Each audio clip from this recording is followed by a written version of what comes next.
into the Zoom meeting and perhaps are tuning in on Facebook. I'm going to try and do better this week to just stay kind of calm towards the beginning and just let people join as they join. What I had noticed from other people's video streams and stuff, so Brian Colon, he does a cafecito with Colon every morning, and he waits a little bit of time, letting people join in. Same with the governor. She waits a little bit longer, but it still allows like the excitement to build and get folks in the room. So if you'll bear with me, I am just going to let people come in as they do. If you're here watching this is Viante, New Mexico. If you couldn't tell from the screen share right now, we are still doing our weekly webinars on different topics, and this week is really special to me because it took so much work.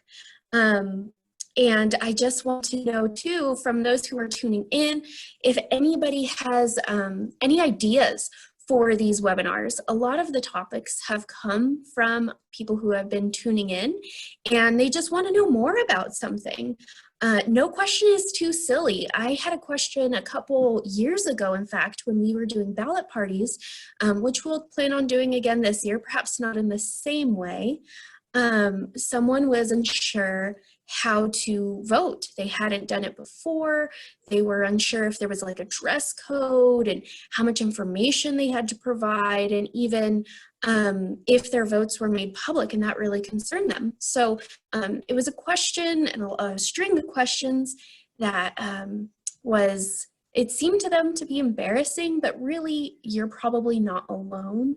So throughout this conversation, not only leave me comments on anything I'm discussing, but if you had another question around like just the way our state legislature works, or why does something happen the way it does, put it in the comment box, send us an email. We'll figure out if we can do a webinar on it, or I don't know everything, obviously. So if there's somebody I know who may be expert on it, I'll bring them on the show or our webinar and we'll figure it out. But without further ado, I think that's about as long as I can wait because I'm an impatient person. So we're just gonna get started. So if you join in a little bit later, well, you'll just have to rewind and get some more, the beginning part of this conversation. So we are Viante, New Mexico. Thank you so much for joining us this morning. We are going to be endeavoring upon a next segment of our webinar series, something that we decided to do given our social distancing guidelines and when we were working at home. Viante's community outreach manager, Anna Mallory, had this fabulous idea where we can stay engaged with people who are interested in our work and our membership just remotely. And so far it's going really well. So we're really excited about that. Who am I? My name is Rhiannon Samuel, and I am the Executive Director of Viante, New Mexico. I have been doing this work for about 2.5 years or so, and we're just a staff of 2. It's myself and our community outreach manager, Anna Mallory, who I had talked about just a little while ago. But we also have a board of directors, 10 folks who are half over the age of 40 and half who are under the age of 40, who represent a variety of industries and interest areas, and they help guide our work. And they're bipartisan, nonpartisan, in fact, where they may have their political ideologies, but they come into each meeting, each interaction and decision that they have to make for Viante with an eye towards compromise and figuring out, I may be a Republican or a Democrat, but how can we come together to fix New Mexico? So in all, there's about 14 of us or so, because we have some board advisors, but on staff, just Anna and myself. What are we talking about today? We are talking about the results of the Viante scorecard. And this is our 3rd scorecard in a series that we have really worked over the past few years to perfect, to ensure that it shows which legislators are not only showing up for the job, but are working towards fixing New Mexico's biggest challenges in crime, education, and quality of life, and how they are voting on it. How are they getting along? What kind of common ground solutions are they seeking out together? And our scorecard seeks to put some color around that. So if you're not like me who reads all the bills that come out or goes up to Santa Fe, you can simply look at our Viante scorecard and understand if your state rep and senator are doing the job. In today's presentation, we're going to talk about the legislative process. I'm not going to go too much into this because I don't want to put you to sleep, but just really what are the steps it takes for a bill to make it from start to the governor's desk and enacted in our communities, and how Viante kind of fits in that. I'm also going to discuss something new to Viante this past year, which were our priority bills. Things that we had listened from the community and from the legislators, and we enacted this past year, and I'll tell you about the success or perhaps improvement there. Viante's final focus bills. So there's 15 bills that we graded legislators on. This is probably the part of the presentation I'm going to speak most about. I want to give a better understanding of why we selected bills, what they would do, and where they ended up. Then our scoring methodology. This has taken a lot of time for us to perfect because we want to capture legislators who are really working towards the betterment of New Mexico with colleagues from across the aisle. So there's been fine tuning over the years, but I'll tell you where we're at today and how we're continuing to listen to both the community and legislators. And then finally, I'm going to do a brief snapshot into the results of the 2020 scorecard for Viante. I most likely won't go into each one of the people tuning in their legislators, but I'm going to say how each party did, how each chamber did, and why we feel confident that Viante's scorecard is something that you can trust. And that's really what today is all about, is to build trust between Viante and you can understand how much work, intention, thoughtfulness goes into this scorecard and for something you can use with your family. First, this is something that we did not include in our scorecard this year, but we let it be a standalone data point, something that both the community members and the legislators pay a lot of attention to, and that is the legislator attendance scores. When we started in 2018 to figure out what does a great legislator look like, the very first thing that we thought of that we thought would be just so fundamental is them showing up for the job. And at that time, we saw that many legislators were gone more than 50% of the time, whether it be a 30-day session or a 60-day session. So again, in 2020, we looked at their attendance, and it's something worth of note that we look at their floor attendance. If you're not familiar with the legislative session, it's kind of a whirlwind of activity where committee meetings are happening all at once in both chambers, several different committees. And when a legislator is sponsoring a bill, they'll have to go to a different committee, testify on that bill, really get that committee to vote it to move forward. And so they may be missing out on a committee assignment that they have so they can push their bill forward. So we did not look at those committees. Instead, we looked at their floor votes where each chamber has to convene and vote on things together. Now, there are situations where a committee might still be going on while a floor session is happening. And it may be the case that a legislator has to go and support their bill during that. What Viante is asking for is better cooperation and coordination between leadership and both at the chamber level and at the committee levels, so those conflicts don't happen. So that way, legislators, when they're expected to make votes on behalf of their constituents on the floor, they aren't having to weigh going to a committee and pushing their bill forward or representing their constituents on a floor vote. believe that that can happen. I can tell you firsthand that there's quite a bit of time in the during the session that is not used exactly productively. Certainly they have different committee or different meetings with lobbyists, and committee meetings are very important, but when things are happening, a lot of celebratory things, and work isn't happening and they have such a short window, that leads me to believe that there's more wiggle room in the time, so that way you don't have these conflicts. All that being said, we had a 93.6% attendance rate this past session, which is fabulous, including 8 out of the 112 legislators that had perfect attendance. And I have to tell you, that is so challenging. That takes a commitment from that legislator to say, you know I haven't had lunch yet, or I'd love to just take a break in my office, but no, they are sitting there at their desk working, and that is remarkable, and they deserve to be commended. Conversely, we had 4 out of the 112 legislators that missed more than 20% of their votes. And that could be for a variety of reasons. They could have been in another committee meeting, as I had just explained before. They could be meeting with lobbyists, trying to figure out the details of a bill. Or there's several luncheons and association dinners and things that are happening at the same time as these votes. And so it may have been the case that the legislators were there.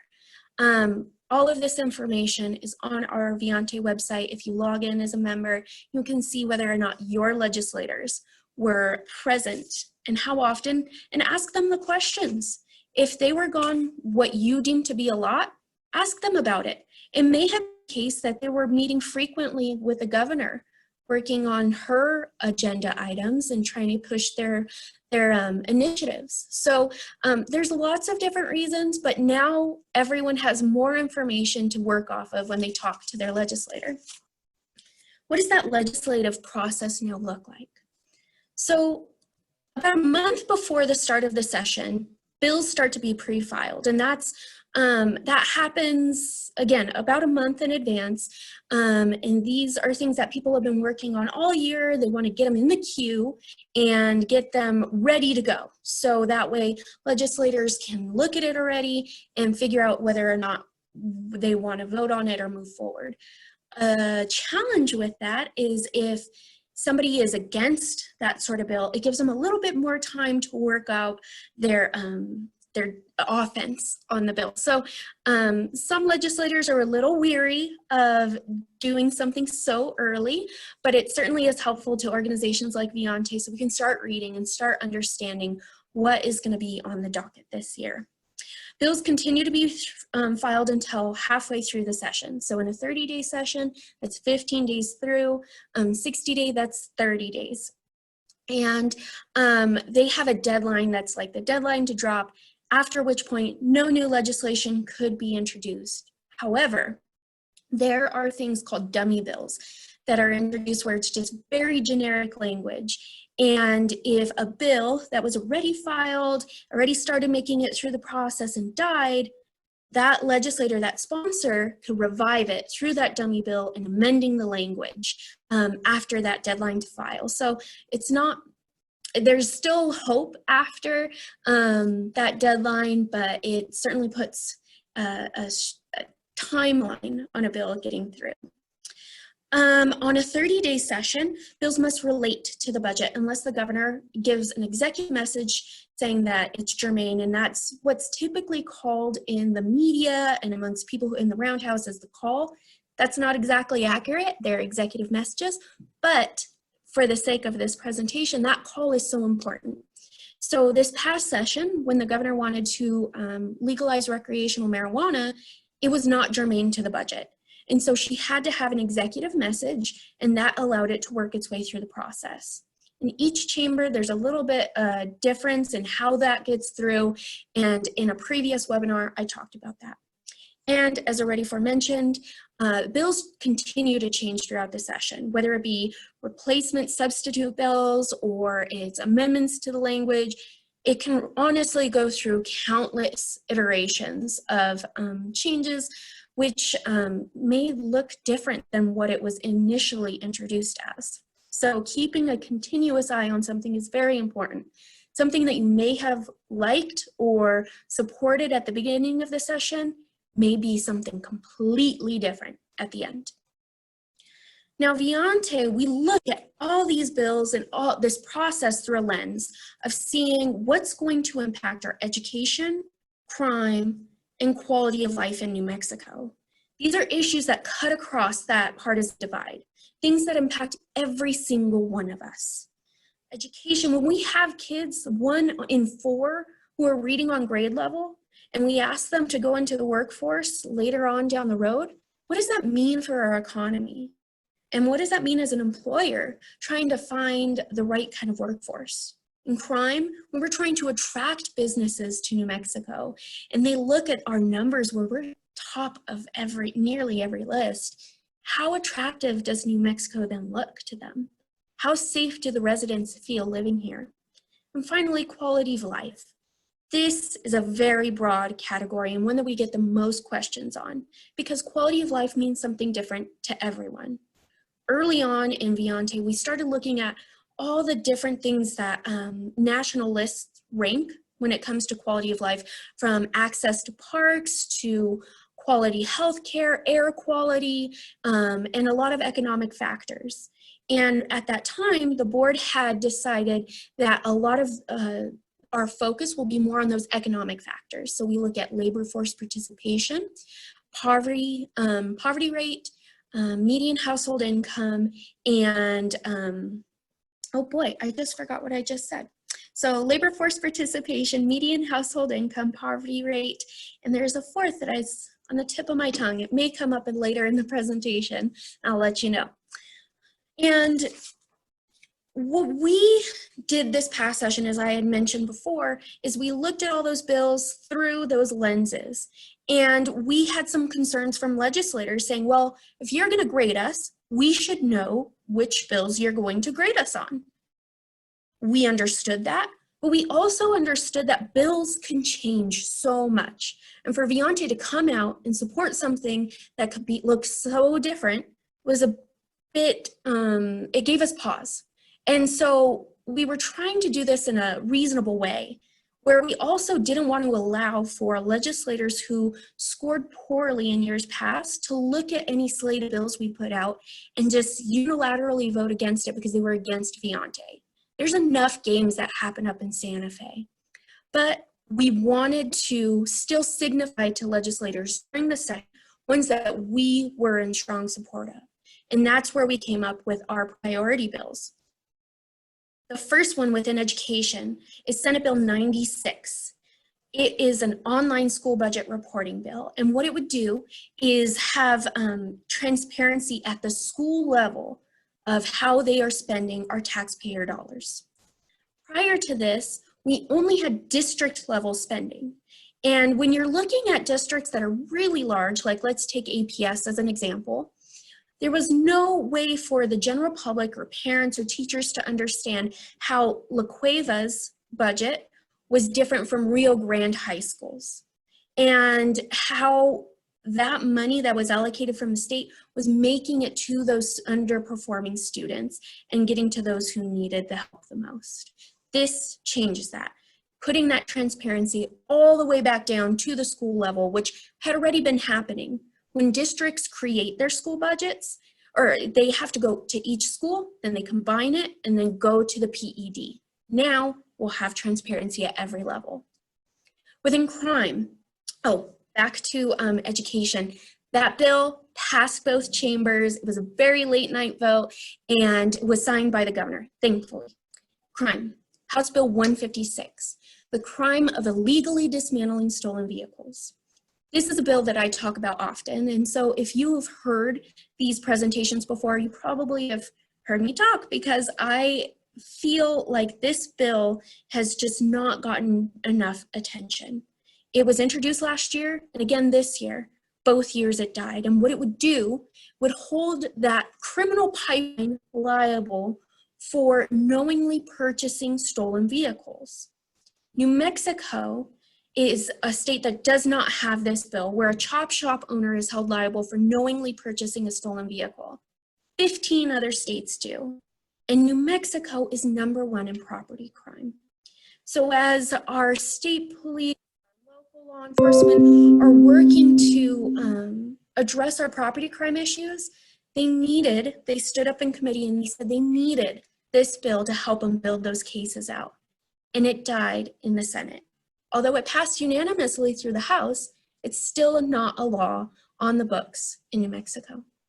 The final priority bill that we had selected for Viante is the House Bill 44, New Mexico Works and Save Act. This is a bill that was championed both by AARP and Think New Mexico that would create a marketplace of retirement plans for employers to choose for their company and opt their employees into. What they had found through a Think New Mexico report is that we have a rapidly aging population in New Mexico, many of which have not saved adequately for retirement. And that led to seniors in poverty. In order to address that, this bill was introduced and it was passed by both chambers and signed by the governor. These were all bills that I stood up for during the session and advocated for, and I'm so grateful to say again that 2 out of the 3 passed. Crime did not. And there are a lot of bills that die in committee with little to no fanfare. We're trying to bring that attention. Oh, we looked at, again, all of the bills. So in 2020, we had 727 total bills filed with the New Mexico State Legislature. 240 related to Viante's focus areas. Again, in those buckets of education, crime, and quality of life. 67 is board of directors as common ground solutions.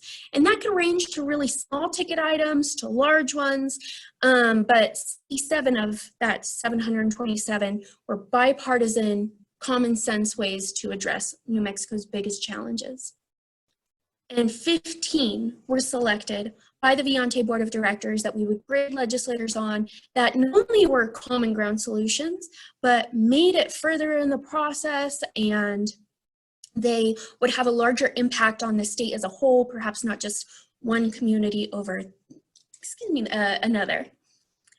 We take those 15 bills and we put them into a scorecard. 25% of that score is based on a legislator's sponsorship of the 15 bills. The final 75% is how they voted on those bills, looking all the way to their committee votes. I'll come through all of the paperwork to ensure the utmost accuracy and to see that even in the smallest committees, those votes were being logged. Here are the other bills that we selected from Viante. I already addressed all of the priority bills, and I'm going to go briefly over the other 12 bills that we selected. So starting with education, House Bill 298, College and Career Readiness Systems. This would set up a comprehensive program between employers and high schools to figure out how can we make our high school graduates more employable or more ready to go into college and be prepared. Right now, we have really high remediation rates in New Mexico, which means even if we have a high school student graduating and going on to college, they have to take basic courses over again in order to qualify as the most baseline readiness level for English or math. So what does that say about the quality of New Mexico's graduates if they're having to take things over again to be prepared for college? They should be ready once they graduate. And that's what this bill looks at. House Bill 59, at-risk program units and index calculations changes. This bill is, I can spend an entire webinar on our funding formula for schools in New Mexico because we do it so uniquely. We have I think it's like over 20 different factors that go into the formula. But what this do is it would increase the factor for students who are at risk, which include in poverty or have certain socioeconomic factors that would make them more needing resources while in a school setting. So this increases the funding to schools who have more students in this category. House Bill 83, Early Childhood Education and Care Fund. This was a unique way to fund the governor's new department and the initiatives that come there out of it for our kids who are developing more in the 0 to 5-year-old range. And a lot of experts say that that is the time when kids learn the most, and we need to spend the most amount of time on them. And that's why Viante looks at pre-K quality and enrollment. We found this bill to be something that would help with the funding of that, so that way they have the resources to really get after that job. House Bill 102, National Board Certification Scholarship Act. Right now, New Mexico teachers can go through a couple different certification pathways in order to teach in our classrooms. The national boards allow somebody to teach anywhere in the country. And so the standards are quite high, and you have some of the best teachers taking these tests, which cost a few $1,000s out of their pockets to even take it, let alone pass. This would create a scholarship for New Mexico teachers to take that test. And Viante felt like it was important to support this bill because if we have higher quality teachers in our state, the better off our kids are. And if we can support those teachers in reaching these accomplishments, the more we show our support of them and they stay here and invest in our next generation. On crime, Senate Bill 182, Behavioral Health Community Integration Act. We understand that our jails and prisons are often being a first-line responder for folks who have behavioral health issues. And we as an organization want to see that there's more interventions put in place so that doesn't happen. And so that's what this bill would do. Same with Senate Bill 128. It would also, for Senate Bill 128, that would allow for federal funding to help support those programs. I know that I am running up on time, so if you have to leave us, no worries. We're going to post this video on our YouTube and you can fast forward through the parts you saw, but I do want to touch each one of these bills still. So House Bill 144, Firearms and Controlled Substance Penalty. This was a bill that was sponsored by several Republican legislators, and I don't believe there was any Democrats on it, but what I find so unique is that a Democrat district attorney here in Albuquerque, Raul Torres, was the one that brought this idea forth. And so this was a collaboration between the parties, and what he was seeing in the cases that were brought to him is that there were these drug deals happening, and if somebody wasn't in possession of an illegal substance, it was harder to put charges on them for participating in that illicit activity. And so what he did find is that everybody involved in those drug transactions did have a firearm. And so he wanted this law on the books that would allow that charge to be placed on those folks who were breaking the law in other ways, so that way they can start getting after the people who are really doing bad in our community. And then House Bill 237, Human Trafficking and Sex Offender Changes. This came out of a lot of things, but in part when folks found out that Epstein had a ranch, I think Jeffrey Epstein, national criminal that we know of, and he was trafficking underage girls, and he had a ranch here in New Mexico. When the Attorney General looked to place some charges on him for that behavior, our laws in New Mexico were not on par with the rest of the country, and so he couldn't. This law, or this bill, would bring us in line with the rest of the country, so criminals are held to the same standard in New Mexico as everywhere else. Quality of life. I talked about our priority bill already. Now, House Bill 264, Public-Private Partnership Act. We liked this bill because we have seen so many great public-private partnerships come out of our state, but with no uniformity to them. Some communities were being jilted on those commitments made by either the public sector or the private sector.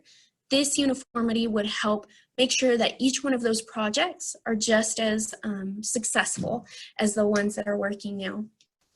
The House Bill 220, motor vehicle tax distributions, this was about New Mexico's aging infrastructure and how we're wanting to invest in that so that way other companies invest in New Mexico. New Mexicans can have better roads to commute on. Something that I'm sure everyone who lives in New Mexico on this webinar knows, that we need a lot of resources here. Pardon me. The local regional economic development support, this would be making some changes to our LEDA Act, which is something that has kept a lot of companies in New Mexico and allowed them to grow, but it gave incentives to rural New Mexico so that way companies can consider them and not just our major hubs, so that as the 5th largest state in the country, we all can do better.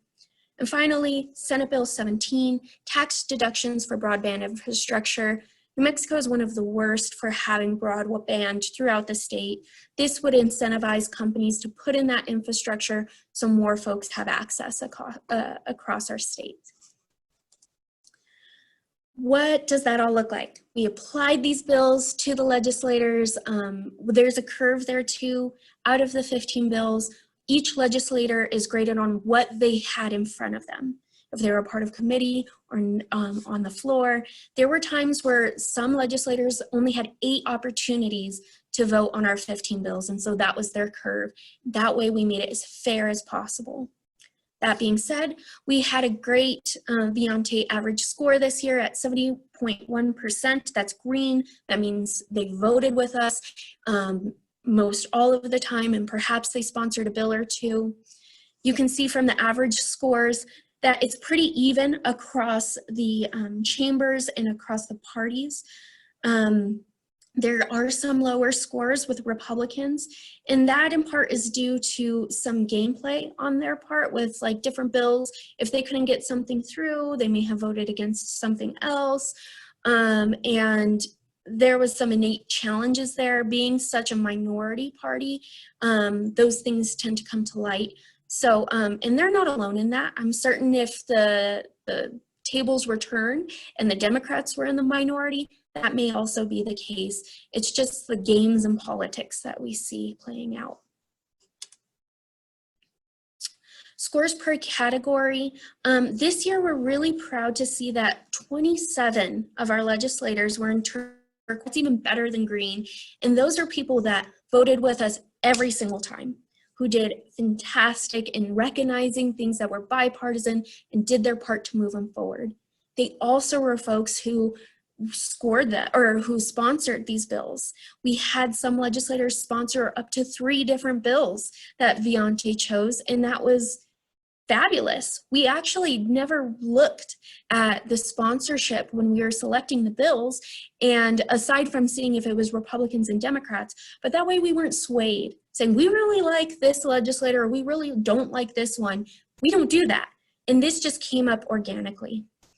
Conversely, in red, we had 14 folks that they may have scored poorly just because, I mean, they may have voted against us, but also if they weren't there for the vote, they weren't able to gain those points.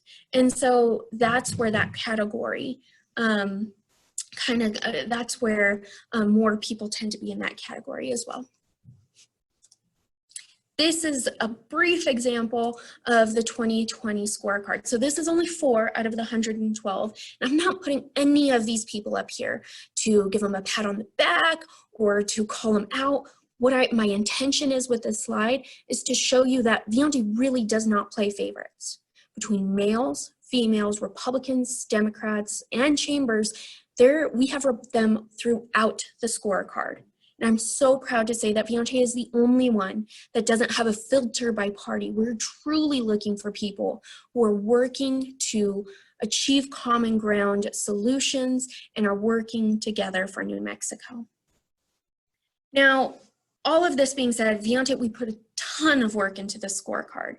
And it's something that we hope people utilize in voting. And perhaps Viante isn't for you, and that is totally fine. There are other scorecards out there. And if you're looking for them and you want to know, let me know. I will point you in that direction. But at the end of the day, doing nothing is no longer an option.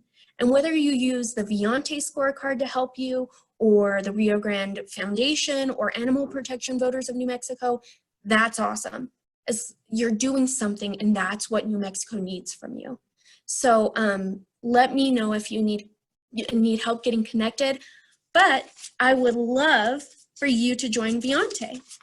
We have just $10 a month. You can become a member, log into our website, and see your state rep and senator, perhaps for the first time. All you do is plug in your address and we pull it up for you. You could also be a member for $65 a month. That helps us give free memberships to students. But really why I have this slide up is because we have something new. We have a 90-day free trial of Viante. Let us show you our value. Let us show you what you didn't know before, perhaps. And you can do that for $0 a month.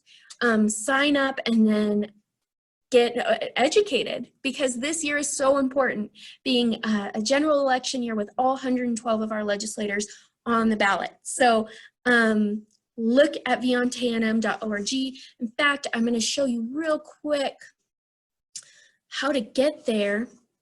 Share.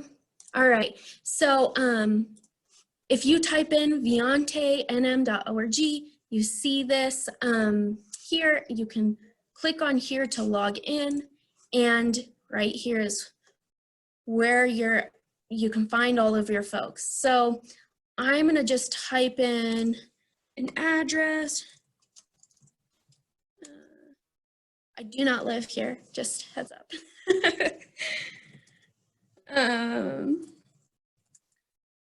And those are the two folks. Now I know or if I lived there, I know my senator and I would know my rep. And I can click on their profile more. I can see their attendance, their lifetime score, everything. And click on the bills if I want to learn more about it. Or see here too, like how they voted on those bills and if they sponsored. That's what this column is for. So with that, let me go back to my PowerPoint, share, click. Thank you so much for joining us for another webinar. I did go over my time by 8 minutes, but I am free to answer any questions you may have, whether it be on our focus bills, on our methodology, anything. I'm an open book. So I'll just pause here for a second and see if if anybody tuning in on Facebook, if you could text me those.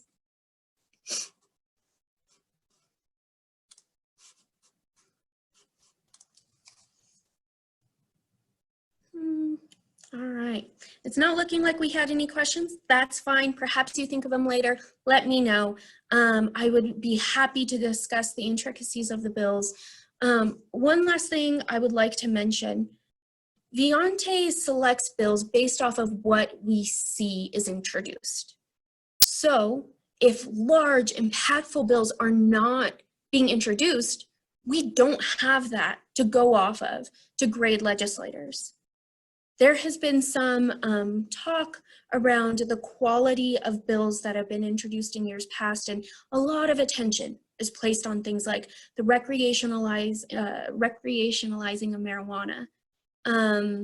But when other things that could have been more sweeping, let's say in crime or more impactful, are not there, we're left as Viante to select what we are given. And so that's why some of the bills may not seem as hard-hitting or comprehensive. We did not have those to choose from to grade legislators off of. So we're working with legislators and working with advocacy groups like Think New Mexico Kids Can, to figure out ways to move forward and move that ball further down the football field, because we're not gonna get anywhere, New Mexico, if we don't start bringing things up and having these conversations where we actually can reach some consensus. That's why we're here. Thank you so much for joining in, and we'll catch you next time.